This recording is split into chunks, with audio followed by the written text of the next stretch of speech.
A weird night. We didn't play well. The weather didn't help, but it's no excuse. They dealt with it. Defense, which had struggled in weeks 1 and 2, played great tonight, and our offense, which had been great in weeks 1 and 2, didn't show up. And I give Stoughton credit. They played hard and did some good things. We couldn't make a play. Just our playmakers just trying, but just couldn't make a play we needed.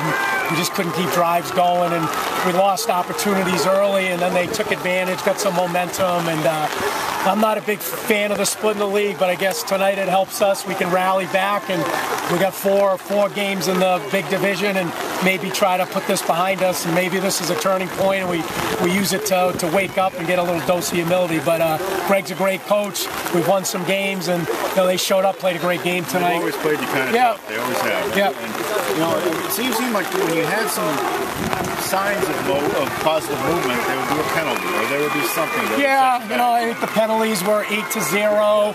I don't know if we'll look at the film, but they certainly didn't help. We had a lot of plays called back, and they didn't have anything called back. It just seemed the longer the game went, the more it fed into their momentum, and our kids got a little discouraged, but we'll find out what we're made of. We'll show up a week from Friday. We'll play King Philip Taif, and again, it's to our advantage with the split. And well, that's what I was going to say. Like you said, this is the one time that anything positive comes out of this. It's that this one doesn't count. Now we got to, we were saying tonight this is a tiebreaker if it comes down to it. We got to, we can't even think about playoffs. We got to think about King Philip getting back on the winning track, and we just need a night where we put the O and D together. The first 2 weeks of offense, this week's D, we're a good football team, but. Our kids are tough. They're resilient. We'll come to show, and you'll see a different team next Friday night. Okay, Mark. Thanks a lot. Thanks, Bart. What's Stoughton's defense do differently that you didn't see the first 2 weeks? Nothing. Greg's always got them prepared. He knows our offense. They're physical up front. Their linebackers are physical. I thought tonight their secondary kids covered well. Nothing was easy, and it seemed when we did have success, we had a penalty or we dropped a pass.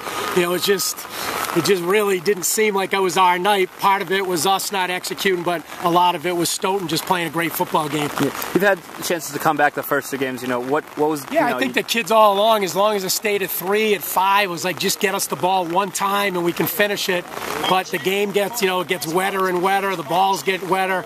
We really put ourselves up against it with the bad field position, the weather conditions, and having to go 80, 90 yards to try to win it. And again, every time it looked like we were going to get it going, we'd fumble it, we'd have a drop pass, or we'd get a penalty, and all of a sudden the drive's over, and they did a good job of kind of chewing up the clock to keep the ball away from us. And frustrating night, just kind of felt like we're in the twilight zone all night, and I think part of it was our lack of execution, but again, credit to Stowe, the kids played hard. Berkey had them ready to play, and wish them luck. They'll maybe get that bid in that other division of the Hockomock, and it'd be nice to see them go to the playoffs. Great, thank you.